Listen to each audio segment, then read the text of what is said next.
did the Hunt come up short on their way up the mountain? Was the Mob Father able to tackle the hometown hero? Did Nina Samuels get her show cut by the luck of the Irish?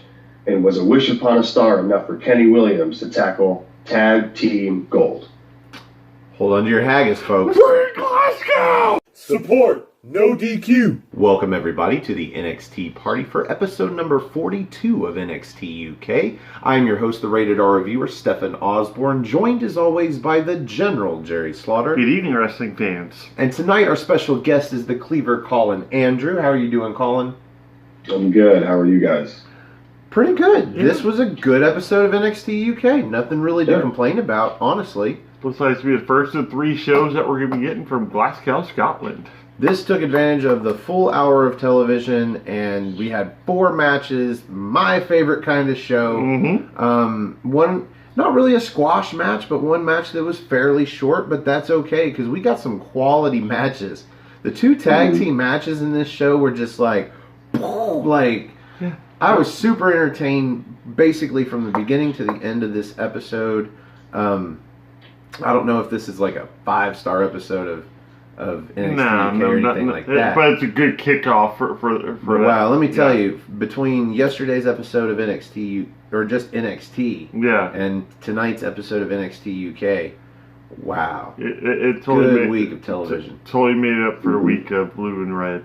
But before we get into all of that, we start off the show with Sid Scala, who is making a big announcement. We're going to say blockbuster. Honestly, on regular WWE television, this wouldn't be a big announcement. It's just one of those matches they throw together. But here, it really felt like this is important. We are talking about a fatal 4-way match that is going to happen in 4 weeks' time, and it is going to crown a new #1 contender for the WWE UK Championship. Now, whether the champion is Pete Dunne or Walter, doesn't matter. There are going to be 8 contenders, and I guess we're going to see 4 qualifying matches, 1-on-1, and the final 4 are going to get into this match in 4 weeks' time and figure out who's going to face the champion. That's a lot of 4s. Yeah. But we actually will get one of those matches on this show, so that's pretty cool. But after that, we get the intro and everything. And then Mustache Mountain. Let's start off the show right, man. I'm not necessarily a fan of this tag team right now, mostly because I'm not a fan of Trent Seven. I don't get it. I wasn't a big fan of Tyler Bate for a while, but now I love to hate him. Or hate to love him. Something like that. Something to that effect. But they are facing the Hunt, and Jerry, you commented when we watched this, wow, they're just going to feed the Hunt to Mustache Mountain. It's like we've got nothing but video packages and everything else for him. They get 1 win under their belt, and now they're going to get squashed more or less by Mustache Mountain in favor of pushing Mustache Mountain again. I was like, why would you do that? But at the same time, now I can find one thing wrong with your statement compared to the match that we ended up seeing. It was not a squash by any means. Not by any means. No, the Hunt put up a hell of a fight. Colin, this opening match, man, did you expect this out of the Hunt? I mean, obviously, probably out of Mustache Mountain, but... Yeah, I expected the fight out of the Big Strong Boys, or Big Strong Boy and Sack of Potatoes. But, meat and potatoes. The Hunt, I wasn't expecting. I was down with their ring gear, though. They're starting to look more like a tag team. I mean, I still hate Primate's mask. That thing's dumb as shit. But hey, whatever. What they call him, a toothless... I can't recall. I can't remember. I try my best not to listen to Vic Joseph. Sometimes you have no choice but to not tune out Vic Joseph, and when he does... Nigel may very well be the best part of the commentary, but that's not saying much because when he's on NXT commentary, he's very much the worst part of it, and I'm including Percy. Percy's number 2 to Morrow compared to Nigel. Yeah, Nigel. But Nigel's so much better than Vic. I was happy with this match. I was not expecting the level of competition that we got. I was expecting it to be like a 4 or 5 minute match, just, basically Mustache Mountain dominated, a few offensive moves from the Hunt, and then, the clothesline into the Dragon Suplex combo for the win, which we did see. But there was a couple cool spots when the Hunt went to go Irish Whip. Trent Seven and Tyler Bate both into each other, and Bate flips over Seven, and then I think he clocked Wild Boar. I think both of them. They pop and bang, pop and bang, yeah, pop and bang on both combo there, mm-hmm. Which was really cool. I agree. Tyler Bate, obviously we discussed this before, is the shining star of that team. Yeah. Trent Seven, I'm overseeing him for right now. He just needs to refocus on some stuff. I'm surprised he didn't cost Mustache Mountain the match. But Nigel McGuinness said one thing. Tell me that Trent Seven didn't at least do something for you towards the beginning of that match, because he was doing some shit. He was amped as shit. But that lasted about 3.5 minutes, and then it was just Trent Seven getting worked over, and you're waiting on Tyler Bate to come in and clean house. Mm-hmm. That's not usually it goes with them. Yeah, there was one comment, though, that Nigel McGuinness said, though, it was kind of funny because it's just my hometown. He's like, just because the Cleveland Browns win a match doesn't mean that they're headed for the going to be in the Super Bowl. Yeah. I thought that was pretty funny. I was like, well, that's true. Oh, Nigel was in full-on heel announcer mode tonight. It was fantastic. But I would say that's true in football, but in wrestling, if the Hunt coming off of, it was basically a jobber win last time, wasn't it? Those two model guys. Those two model guys with the long hair that Nigel is gay for, apparently. He just loves the shit out of them. He's extremely homosexual for them. So coming off of that victory to jobbers, if they got a victory over Mustache Mountain, who was the other team that tried for the inaugural championships, I believe that would actually put them in line for a championship match. Oh yeah, it totally would. They become the gatekeepers. But Mustache Mountain beating the Hunt, meh. Yeah. I don't. Right, it doesn't do anything. No, it doesn't do shit for me. Like I said, they won their first match together, as a unit, and then now they're coming up cold. So I believe they've got two wins the last two matches, because they beat Fabian Eichner and Marcel Bartel. We were pretty pissed about that. But I believe that was the last time they've tagged together. That was Amir Jordan and Kenny Williams. Sure. Yeah, because they got the win, and that's what sparked them to finally say, okay, we talked to Sid Scala and Johnny Sage about getting the tag title match. Well, anyway, I'm pretty sure the last match we saw them as Mustache Mountain, they won, because we were hoping they'd lose and it would further. Maybe it was on regular NXT. Anyway. Yeah, they beat the Street Profits. That's what it was. Mm-hmm. Okay, but eventually they had to lose that. Memory! So I actually have a bunch of notes for this match. Now, first and foremost, okay, I thought this was going to be a squash match because right out the gate, we saw my favorite move out of Primate. Just because it goes with his character, he slaps the mat before going for a clothesline in the corner, and Trent Seven just dodges out of the way. You're like, oh crap, we're gonna lose. And through the next several parts of the sequence, they're going corner to corner, and I'm just like, Primate is stupid. Mm-hmm. He's dumb. He keeps running into Invisible Trent when Trent's been over there for 8 or 9 minutes just chilling, having a cup of tea of NXT. Yeah. Anyway, the turning point in the match was a chop by Trent Seven that really, truly, from the camera's angle, looked like a slap to the grape ape nuts. Yeah, it looked like he chopped him in the dick. And Primate goes down, and you would imagine that if you got chopped in the dick, you'd go down immediately. Yes, we backed it up. And we confirmed that I'm pretty sure he actually chopped his thigh. Yeah. It was close. Nigel said, yeah, he's like, chopped the inner thigh. Yeah. It was close, but no cigar. But the camera angle made it look like, yeah, he totally chopped him in the dick. Right. Dick slap 2019. I think James Melrose would have started puking, or Jay Melrose would have started puking in the ring if that had happened. Right in the tea bags.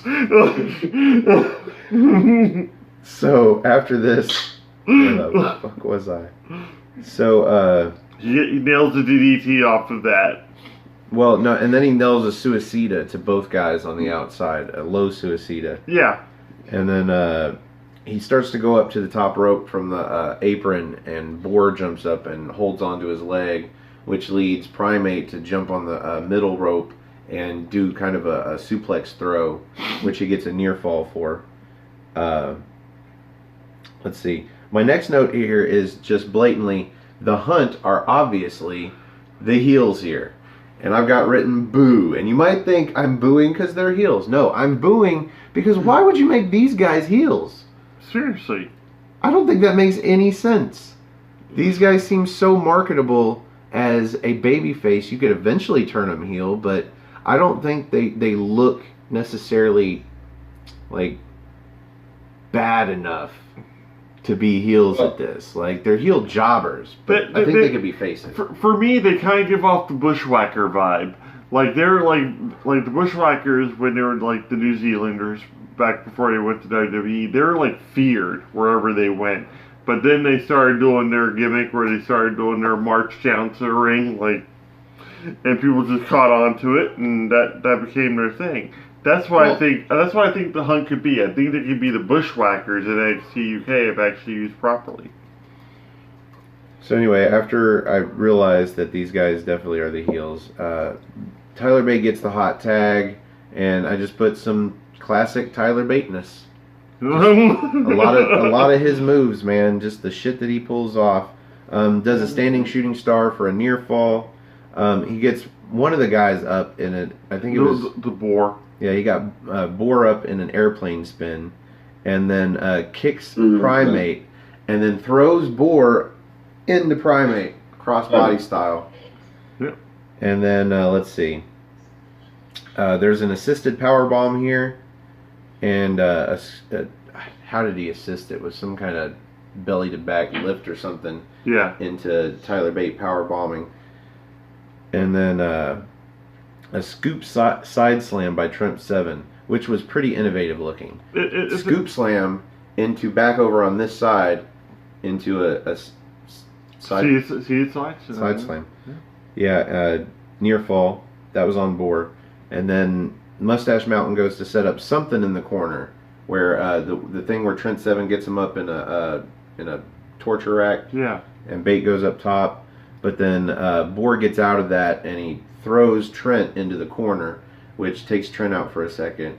And then they get Tyler Bate and they hit him with this pop-up German suplex. It didn't look great, but I got the idea of it. Yeah, once they get the mechanics of it down, it's going to be a sick-looking finisher. But the fucking Tyler Bate kicks out of that. So this is where they get up and they get Trent Seven and Tyler Bate in the corners, and they do stereo running like spears or shoulders into the corners, and then go to throw Bate and Seven into each other. And that's where, as Colin said, Tyler Bate rolls over and they do that fake out punch. Yep. And then pop and bang. That's basically the end of the match. They pick up, I think it was Boar, and they do that Peter Pan off the ropes into the clothesline, into the dragon suplex. Yeah. Excuse me, I'm tired. 1, 2, 3. Is there an actual name for their finisher? If I know, dude. Granted, if Joey... Can we just call it the mustache ride? I was about to say, Joey Ryan has the mustache ride, which okay. Which I think would be cool if he actually did show up and feud his Tyler Bate. He's like, I've been getting mustache rides before you're even born. If you consider Tyler Bate to be the Rhino and Trent Seven to be the elephant, then it's the Elefino, man. I don't know what they call it. Can we go on to the next match, please? Let me find it. So, before we go on to any other match, they cut to the announcers. We've got Vic Joseph and Nigel McGuinness, and they're talking and whatever. I don't even remember what they're talking about, but suddenly there's breaking news. Oh my God, we got to go to the back. The cameras are back there already. Yeah. Go figure. It looks like Amir Jordan is injured. We've got Kenny Williams carrying him. I believe we had a ref or a trainer, a doctor, somebody with them. And then Sid Scala's there, and they're ushering him into the trainer/doctor's room. And, yeah, okay, so our main event tonight is supposed to be the Grizzled Young Veterans, that's Zach Gibson and James Drake, versus Kenny Williams and Amir Jordan. For tag belts. They're not doing this for nothing. Obviously, Amir Jordan is not making it to the main event. Yeah. But more news on that later. Yeah. Up next, we have our qualifier match for the night for the Fatal 4-Way for the #1 contendership for the UK title. We've got Joe Coffey versus Flash Morgan Webster, the man with 3 names. And this was fun. Yeah. It was fun watching Flash Morgan Webster get his ass kicked and Joe Coffey be the hometown favorite. They were solidly behind Joe Coffey in this match. They worked it into the match. Throughout the match, Flash Morgan Webster was getting distracted by the crowd booing him and cheering Joe. Yeah. And there at the very end, he took an extra second or two to get to the top rope because he was looking at the crowd like, why the fuck are you booing me? Yeah. I'm the good guy. Yeah. Yep. And that extra second or two. So anyway, we'll get to all of that. First, Jerry, what did you think about this match? I thought it was good. I thought it was excellent. I knew, like, going into it, since there's going to be a qualifier, that Joe was probably going to win. I was just wondering who they were going to give to him. Because you had said managers, which would have been an awesome match, too. But then I'm like, or maybe Flash Morgan Webster. And sure enough. In God we trust. So, but same time, still a flash in the pan. Never going to be impressed by Flash Morgan Webster ever until he becomes a heel, probably. So these guys were hand selected to be these 8. Yeah. To compete. Somebody had to eat a loss at this point. Might as well just throw in Flash Morgan Webster. Like, you might as well put Ashton Smith in there. This match was over before it even started. Especially right when Joe came out to the ring, you saw him actually get a lump in his throat. Like, which is something that Joe Coffey does not do. He stands there and looks very stoic. But the second he got out there and, like, in front of his hometown, and they were cheering him, regardless of what status he was, that's an awesome feeling. And there was a lot of them. Oh my God. Mm-hmm. They did that fancy lighting where you can't see the seats where there is nobody. Probably like the upper decks, there's probably nobody up there. But from what you could see, dude, there was a lot of people there. Yeah. Colin, what was your take on the match? Well, it was super weird seeing Joe Coffey get cheered like that. Because normally he's the asshole at every party, you know what I mean? So he's the one who breaks the tank. So seeing him get that ovation was nuts, and like you guys were saying, Morgan Webster getting booed. Yeah. That doesn't happen. I mean, yeah, he got booed a little bit, like here and there, especially when they're doing like the first shows, because no one knew who the fuck he was. Mm-hmm. But yeah, the roles were definitely reversed here. I thought it was a solid match.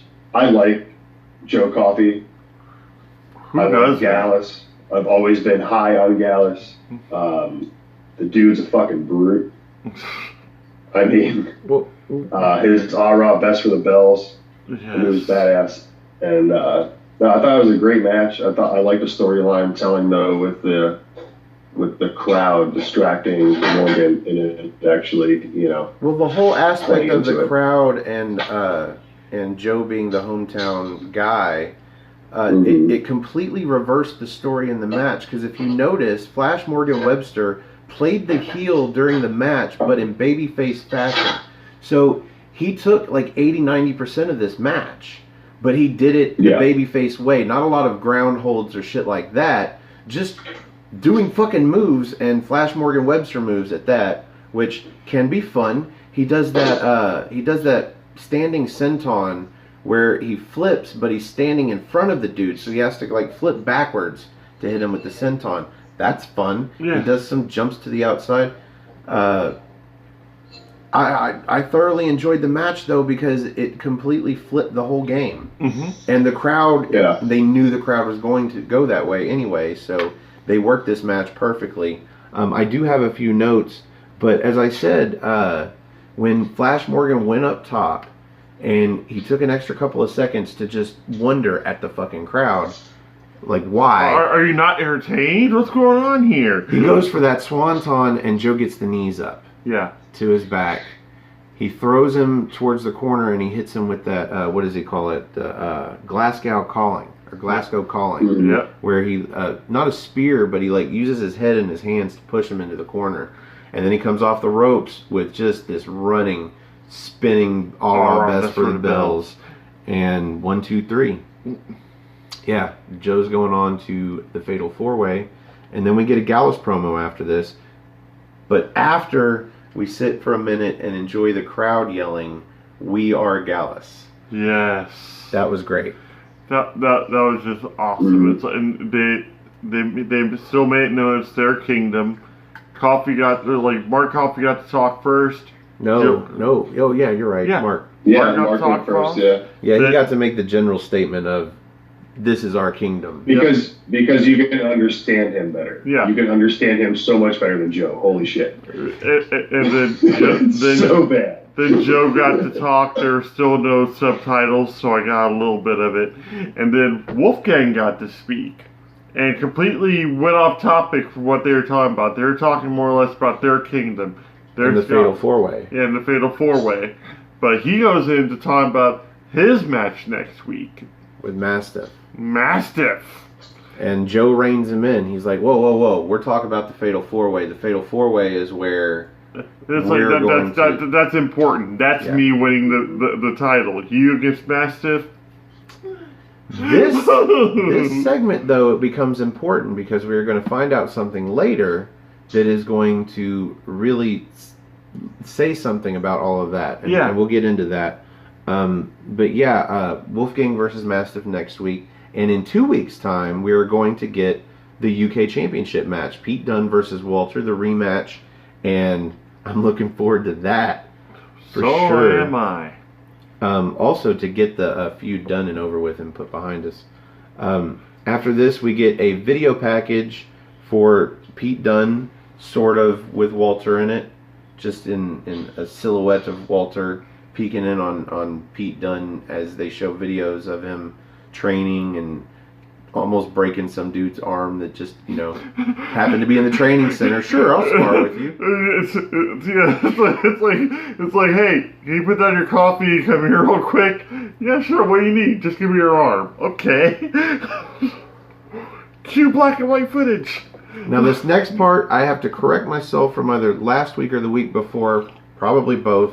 I've been calling him Ilha. It is not. It is Ilya. The J is pronounced like an I. Ilya Dragunov. I'm excited for this dude. Dude he looks badass. Vicious. He looks small, but vicious, like one of those fucking chihuahuas. Small but with vicious. red eyes. Fucking chihuahuas are nasty. Nasty little fuckers. Could you imagine if a chihuahua was the size of a Rottweiler? No, I can't imagine that. No, I can't. They would take over the fucking world, dude. They'd kill everybody. They'd kill everybody, dude. The only thing that keeps a chihuahua in line is the fact that it knows you could step on its head and kill it. Nightmare fuel. Let's do this. Up next, we have our females match of the night. I called it. If we're gonna have 4, there's got to be a women's match on here. You can't have 4 dudes matches this day and age. You can have 3. Yeah. It's not 4. If you're going to have a 4th match, it's Nina Samuels versus the debuting Casey Owens. And what was your comment about Casey Owens? How the fact that I hate that there's 2 people with the last name Owens in WWE, especially a K. What are you doing? We just came up with that too, like the fact that it's like KO. Yeah, So, it's exactly KO. It's a you know. Well, my first note about Casey Owens was that Nigel called her plucky. Yeah. Oh. And that is just a synonym for jobber. Screwed. Yeah, screwed. She is getting pinned in this match. Better match than I thought it was going to be. I think Nina Samuels is really improving. She does this drop kick onto Casey on the ropes. Like, she's got her tied up in the ropes, uses most of the 5 count, and then comes back with this drop kick to her back of the head, whatever. She hits her with a tilt-a-whirl backbreaker that was really just Eddie Guerrero-like. Just really perfect looking. Catches her in the... So after that, she goes up to the top rope. And it looks like Casey might catch her, but she cartwheels off the top rope off the top turnbuckle using the top rope, comes down and ends up throwing Casey's leg through the ropes and then grabbing the back of her head and just throwing it over her knee. And then picks her up and hits her with the welcome to, where's she from? Welcome to fill in the blank, motherfucker. Yeah, pretty much. A fireman's carry neck breaker over the knee. She calls it, and wait for this, the Nina Garoshi. I like it. For the pinfall. And they're building up Nina Samuels, much like they did Jenny, yep. So that Toni Storm can beat somebody credible. What are your notes on this match, Jerry? Casey Owens did a cool entrance that kind of harkened back to Ariel from the relaunch VCW. She got to hang upside down. Like, man, that'd be a cool, thing for her and Isla Dawn to do if they ever teamed up. Because Isla Dawn could do her usual thing like this and have her hanging upside down, saying, it'll look flashy, and then they could lose, and it'll still look awesome. But at the same time, pretty much Nina Samuels was going to go over in this match regardless, so I couldn't really get too invested into it. And if somebody's debuting or if it's Candy Floss, then yeah, Nina Samuels is winning. I can't really see right now a credible threat to Toni Storm. The only credible threat I could actually see isn't even in the company. Well, Rhea Ripley or Piper Niven. Well, even then, I can't even see them as credible at this point since they're going to be fighting each other for so long. Because I see that feud going at least a couple months. The only other person I can see, showing up there and making a run at Toni Storm or at least being a viable contender would be a woman that doesn't even have a brand at this point, Nikki Cross. Well, Candice LeRae. I can see Nikki going back, especially after a Performance Center commercial. What if Shayna Baszler showed up? And tried to become double champion? Whoa. That'd be cool. That would be amazing. Except they would have to have Toni Storm go over so that she wouldn't become a double champion. Oh my god. No, never mind. Yeah. Don't bury Shayna Baszler under Toni Storm. It's like we're going to take this idea, okay? We're going to put it over here. We're going to delete that from the video so that nobody in WWE sees that and says, oh yeah, that would be great. That's when they'll listen to the fans. That's what Toni Storm needs. She needs a win over Shayna Baszler. She needs a credible win in general. So Colin, what did you think about Nina Samuels here? Or Casey Owens, for that matter? Well, Casey Owens didn't do shit for me. They're obviously billing Nina towards a title match against Toni because, Jerry just said, Piper and Rhea are going to be going at each other for a little while for what it looks like. But it should be one of those two going after Toni. Toni shouldn't have a title. We've been over this. You know how I feel. I'm not going to get back into it. Or a triple threat match even. But yeah, triple threat that'd be cool. Maybe somehow after this whole Nina Samuels Toni Storm match eventually happens, you have a number one contender match with Rhea and Piper. Yeah. And that ends in a draw, and then Toni says, I'll fight both of you, I don't care. And that'd make her look actually like a fighting champion, worst case. No, because then Piper Niven will pin Rhea Ripley to get the title so that Toni Storm doesn't have to take the pinfall. Then Rhea Ripley just comes out looking worse. Oh. Yeah, we don't want that to happen at all. No. I'd rather see her lose clean to Piper Niven and then Piper Niven move on. Yeah. But no, I mean, I thought it was a decent match. They're obviously, like you said, building Nina towards something bigger. A loss on the grander stage is what they're building her for. Yeah. I have a feeling that cartwheel thing, though, is going to come back and bite her in the ass one of these times. Yeah, so Radzi... It looked a little sloppy. So Radzi gets in the ring after this and interviews Nina after match. And she just kind of... She starts talking really, like, pleasantly about Toni Storm and her struggle to get to where she's at the top of the women's division in NXT UK. And you know something's coming. Yeah. And she starts saying, oh yeah, and how she abandoned her poor single mother and her little sister to go chase her dream. Mm-hmm. And it's like, oh, so we're going to get personal. And actually, I'm kind of okay with this. I'm not so much on the execution of it, but the idea of it to make it personal. Mm-hmm. I'm okay with doing that. Somebody needed to make it personal because at that point, like, with her feud with Rhea Ripley, it was about the gold. With the feud with Jenny, it was more about the spotlight than anything else. And this one's going to be made personal with just personal. And the fact that, you know, Nia Samuel wants to build her stardom, So Dave Mastiff is up next. He's in the back being interviewed by multiple media with various sound recording devices. And Radzi asking him about basically his match next week. And Mastiff just says he's going to beat... Or not Mastiff. Yeah, Mastiff says he's going to beat Wolfgang. And that's about that. Yeah. And then they're about to leave, and I'm going to say this is one of my favorite segments for the entire night. Kaylee Ray tells her, like, Kaylee Ray shows up, and she's like, whoa. Okay, you guys are here. Hold on a second. You can go. You guys, I need to talk to you real quick. And, like, pretty much puts herself over. Yeah, and then basically says nothing. Yeah, she's great.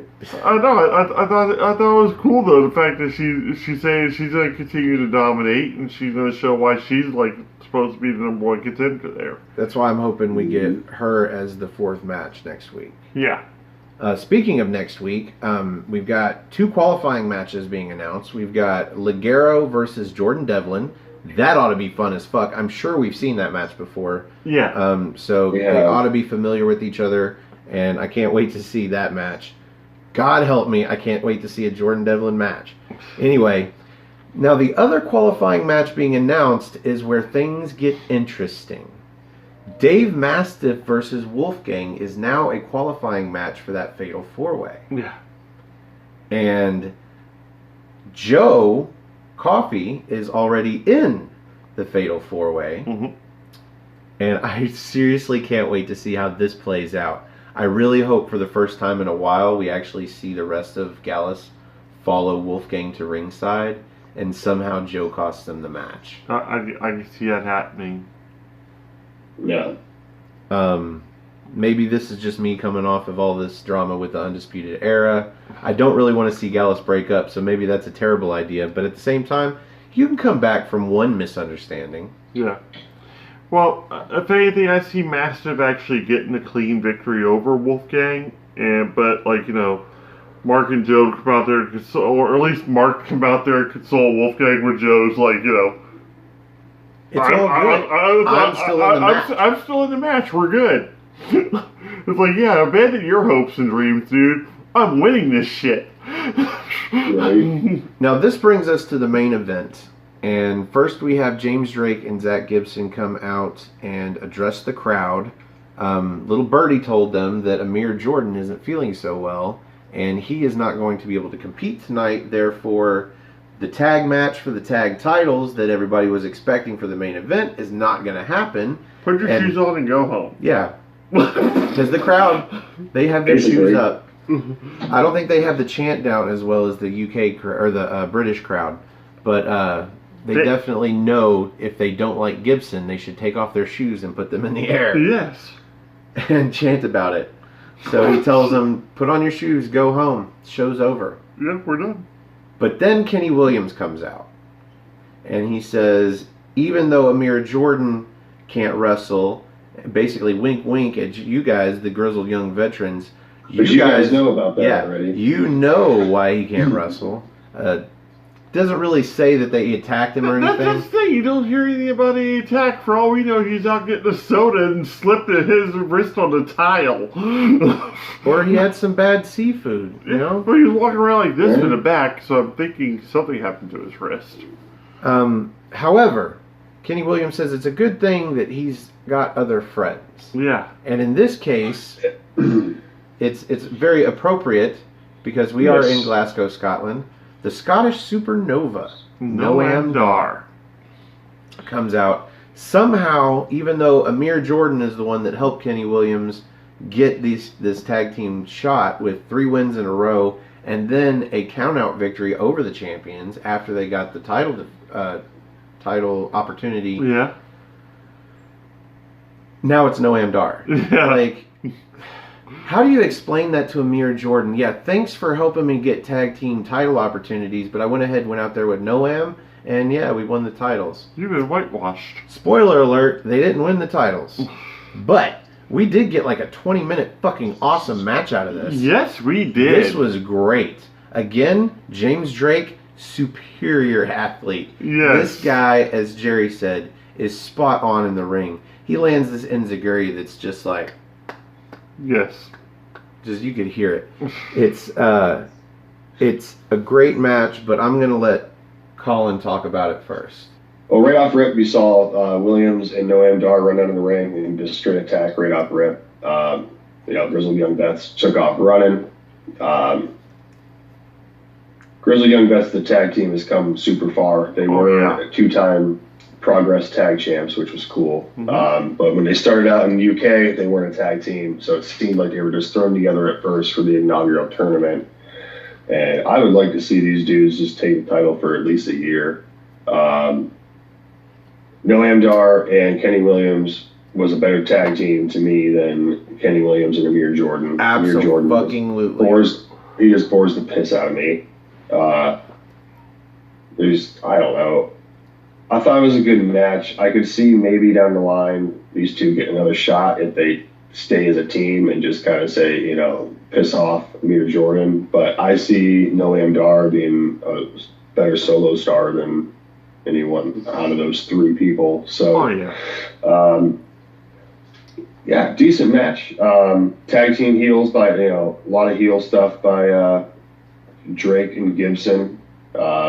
That one scenario when Dar was trying to go get the tag and Gibson runs around, pulls Kenny Williams straight off the apron, like, oh, no, not today. Yeah. They tried to do a lot of 2-on-1 when they could, typical heel fashion, but it was a good match. Now, to their credit, the announcers mentioned that both Noam Dar and Kenny Williams have an extensive relationship. Noam Dar is the one that got Kenny Williams into wrestling. And I'm sure if that's the case, they have probably tagged together before. Yeah. Mm-hmm. So I could see them taking over as a tag team and ditching Amir Jordan because they're just a better fit anyway. We were talking last episode, I believe, on how Amir Jordan and Kenny Williams just don't fit together because Kenny Williams, even though he comes out with those ridiculous 3D sunglasses sometimes, he still looks at Amir Jordan like, what the fuck is wrong with you? Yeah. We're about to have a match and you're dancing like a fool. Mm-hmm. So that's just not a dynamic you have for a winning team. That's a comedy team.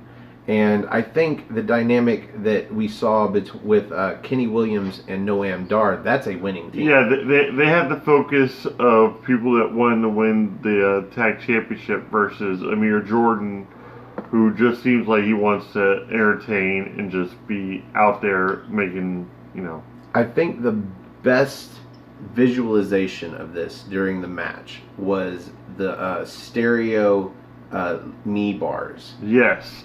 Oh my God, that was such a great moment because that even had me like, is this gonna happen? And like the crowd got up and everybody was feeling it. It's like, oh my God, the grizzled young veterans. This isn't happening. This is too big. We can't handle this. They actually had to stand up, and I was like, oh. So that's one of my notes. I don't have too many notes for this match. Mostly I was just trying to sit back and enjoy it. There was a spot towards the beginning where James Drake comes over the top rope to the outside, and Gibson's got Noam Dar set up for, I don't know what you call it, where you pick him up and you've got his leg bent up like an accordion and you drop it over your knee. Yeah. Well, James Drake comes over the top rope and assists with that. And that starts where they start working over Noam Dar's left leg. Because not only was it surgically repaired, but it was also fucking hurt during the last match that we saw him have. Versus Major, instant classic. But then, yeah, we get those double knee bars. And so Noam Dar and James Drake are legal. So Dar gets his knee bar on, and then Gibson goes to get in the ring and try and break it up. And he gets followed in by Kenny Williams, who grabs him in an ankle lock. Yeah. But then turns the ankle lock into a grapevine and then a knee bar. And we have dueling knee bars while Gibson's trying to crawl over to Noam Dar and break up the only one that actually matters because they're the legal guys. And he starts pounding on Noam Dar. And then Kenny Williams starts pounding on James Drake. And meanwhile, the only person not pounding on anybody is, or not James Drake, he's pounding on Zach Gibson. The only person not pounding on anybody is James Drake, who's this close to tapping out. Finally, Zach Gibson turns around and then flips over and pushes Kenny Williams into Noam Dar to break it up. Yeah. And that was a really just awesome sequence. Yes, it was. At some point, Noam Dar sacrifices himself, pushes Kenny Williams out of the way, and eats a ticket to ride off the middle turnbuckle from Zach Gibson. And then Kenny hits a wheelbarrow faceplant for a near fall. This is probably the closest they got to winning this match. Towards the end, Drake grabs Noam, who's near the ropes, and he pulls him over into the corner with his leg. And you know what's coming. He wraps it around the ring post, and this takes Noam Dar out of the match. And basically we see a grit your teeth where Zach Gibson had pushed Kenny Williams into the corner. So we get an assisted grit your teeth, basically. And Helter Skelter, yeah, which is a vertical suplex into a neck breaker, which you kind of just have to see. Because it's kind of neck breaker, kind of brain buster. Yeah, I like it. But 100% awesome. Yep. And then James Drake comes off the top with a 450 splash. And goddamn, James Drake is the star of this James Drake! We call him Assface. We call him Seth Green. We don't take anything away from the dude. He is awesome. I mean, Kenny Williams, he's amazing sometimes. He did that cannonball drop kick, or not, wrecking ball drop kick through the ropes, skinned the cat, but then got caught, I believe, by Zach Gibson. James Drake, but then he flips it around into a DDT. And it's just like, fuck yeah, Kenny Williams. But no, James Drake is the star of this match. Always. After the 450, we get the pinfall. Grizzled Young Veterans retain. And he is the silent Bob to Zach Gibson's Jay. Seriously. Forever, like, fixing the follies of his companion. And Zach Gibson gets to take all the glory and do all the talking. But as long as they're both okay with that dynamic. That dynamic works for them. Yeah, who am I to complain? Absolutely not. That brings us to the end of the main event. And here on the NXT party, we like to rate the main event using good old-fashioned NXT. Support, no DQ. Out of 5 spots of NXT, Colin, where do you rate this main event? Well, I'm going to give this main event a 4-star match. Ooh, 4 spots or of 4 tea. spots of tea. 4 spots of tea, because we're fancy. Because we're fancy like that. Oh, Pinky's out. Hell yeah. Pinky's out. I can't do that with mine. Maybe I can. It's hard. It's difficult. But we're not above difficult. Jerry, Where do you rate this main Well, event? I figured you might want to, go into why you gave it 4. But Yeah, why'd you give it 4? Well, the surprise factor of Noam Dar. Mm-hmm. Yeah, that's good. That's always awesome. The great work always from Drake and Gibson. Yep. Because those two dudes get better every single time if they're in the ring together. 3, Amir Jordan was not in the match. That should be an extra quarter right there. Where's the burn cream, folks? Where's the burn cream? And 4, that the Grizzled Young Veterans retained. So there are my 4 spots of tea. Yeah. It burns worse when it's true, though. It hurts because it's true. So, Jerry, now, where do you rate this main event? I'm going to have to go with actually a 4 as well. Because with this match, it kind of gave off that Devlin Travis Banks Blackpool match. Because you weren't expecting Travis Banks to be out of the match, and all of a sudden you had Finn Balor there. Yeah. So there was that surprise factor, and it gave it more of a big match feel. Because I was not excited going into this match. I'm like, okay, so they're gonna put the belts on Amir Jordan and Kenny Williams. Right. Really? No. But at the same time, I automatically didn't think that anyway. I was like, okay, Zach Gibson and James Drake are gonna find a way of retaining. Gotcha. But with Noam Dar being thrown into the mix, that throws Zach Gibson and James Drake further off their game. And I was like, okay, so now we have a legitimate threat here. It's actually pretty cool. And this title change could happen because now if it does happen, now you've got part of the storyline being, well, what about Amir Jordan? He's going to be pissed off now. Yeah, that's further storyline telling right there, which would be great because then that gets up the feud between the tag partners or whatever else. But then you also had the great work as per usual out of Zach Gibson and James Drake. James Drake especially. We are high on James Drake here. Simple as that.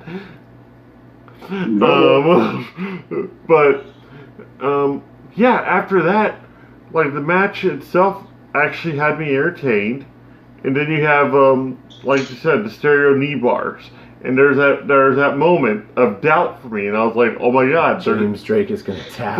James Drake is going to have to tap out in this match. And then I saw Gibson get back in and kind of make a save. I was like, oh. Thank goodness, right? But yeah, I'm not opposed to Kenny Williams having that belt on him, just not right now.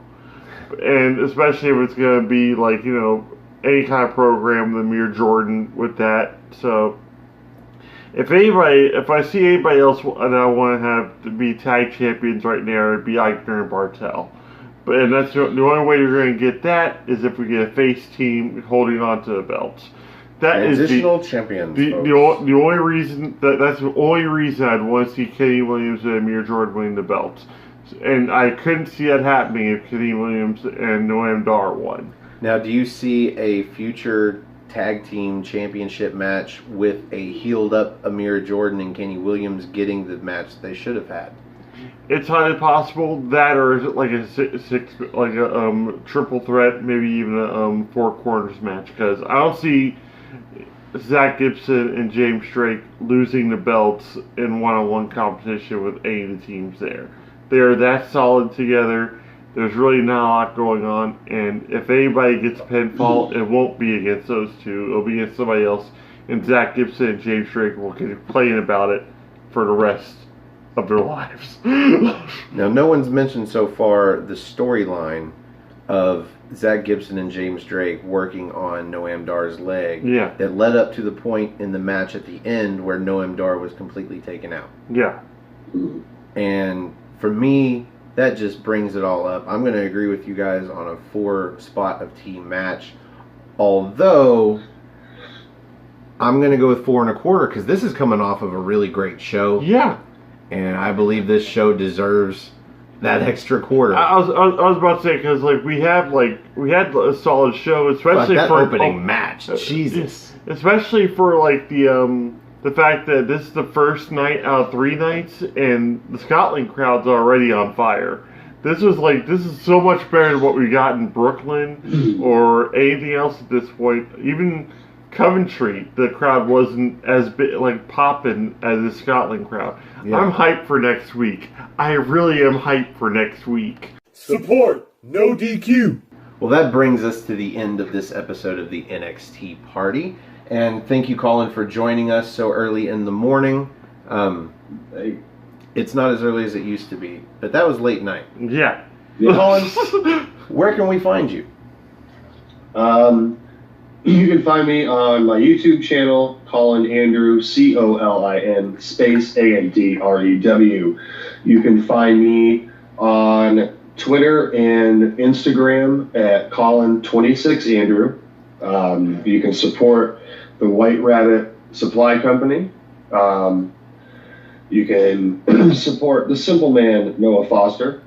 And, can just keep supporting these fine gentlemen and all their hard work.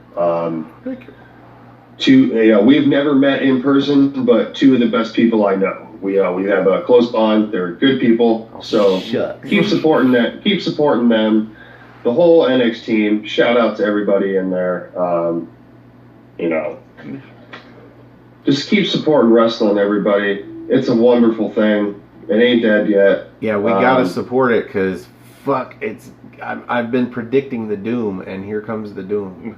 Here comes the doom. Here comes ready or not, man. Here comes the boys from the South. So, yeah, just keep supporting it. Respect everyone's opinion. At the end of the day, don't be a dick. That's my motto. So. Yeah, you don't have to respect their opinion, but just don't be a dick. Yeah, seriously. Yeah.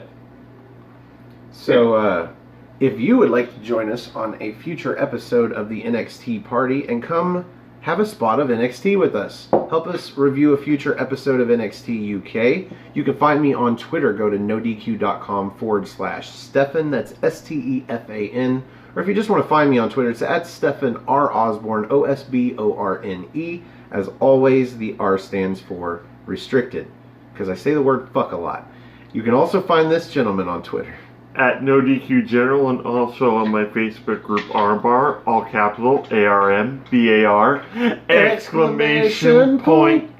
There it is. He's the official exclamation point for Armbar. He's one of the head moderators, does a fantastic job. Administrator Stefan over here, he is more or less the Brock Lesnar. I'm an admin now. Oh, that's right. That's right. You're an admin. I forgot. I'm an admin now. Yes, admin status unlocked. Folks. Yeah, pretty much. How does it feel? I was blown away. I was like, really? I never do anything. Well, like I had to have somebody else help me run the page, and Colin has been like a trooper and a half. So it's been awesome. We've had plenty of different days. Tornado Tag Tuesday has been real fun, but.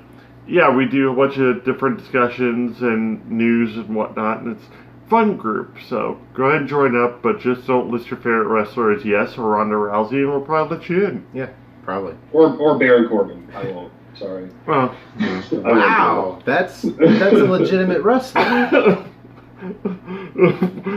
hate Baron Corbin. I know, but that's just a. I'll let you in. I'm kidding. Okay. I had to take a stab. I gotta get in there and make sure that anybody that likes Baron Corbin gets into the group before Colin gets to him. Jesus. It's like I understand Ronda Rousey, but he created the group. Them's his rules. Yep. No, you can like his theme song because it's the best thing about him. So. Yeah. He's had a couple of good theme songs. I've liked all of them. I like the one he has currently. I think I jam it in my car. Don't tell anyone. But it's okay. I was jamming out to Jericho. It was one of the versions of Walls of Jericho. Yeah. Who was the band? Saliva? No. It was. I can't think of it. Fozzy? I think it starts with an S. Doesn't matter. Anyway. Anyway. If it was King of the World or whatnot, it was Saliva. But anyway, so if you like our video, you should click the like button. That's underneath me. And if you like all of our videos, you should probably click the subscribe button. That's underneath Jerry. And my favorite button is the share button if you want to take a few moments to click it and share us on Facebook or share us on Twitter. Come find us on Aftermatch Wrestling. That is our YouTube channel. All one word, AFTERMATCH, Aftermatch Wrestling. And that is where you can get these videos early. NXT and NXT UK review videos go up on our channel first, and then they go to No DQ. We also have exclusive content, which is going to be a little more few and far between these days. But we do the Rated R Report a lot, where we keep guys after the show, or girls. We've done it with Cindy. Just for some fucking wrestling shit. Like NXT, like a little bit of NXT stuff, but mostly main brands and other promotions that we don't really get to cover. So. Man, we talked a lot about AEW, I think, on the last one. Oh yeah, that was a very AEW heavy one. So our goal is 100 subscribers. We are currently at 76, so we are so close. That's where that share button helps out. Just share us with your friends that like wrestling, especially if they like NXT or NXT UK. And especially if they want to get up on the screen or review an episode with us. And for you 100 subscribers, we'll start doing our What's NXT show for live. Yeah, in the morning. live. It'll be a live morning show. Yeah. You can brush your teeth and listen to us talk about wrestling. How awesome does that sound? And then you can ask us questions, and we will answer them at the end of the show. That is the goal. So, for the Cleaver, Colin Andrew. For the General, Jerry Slaughter. I am the Wizard of No DQ, Stephen Osborne. Thanks for joining us and having a spot of NXT with us. And we will see you in NXT time. Cheerio. Good day.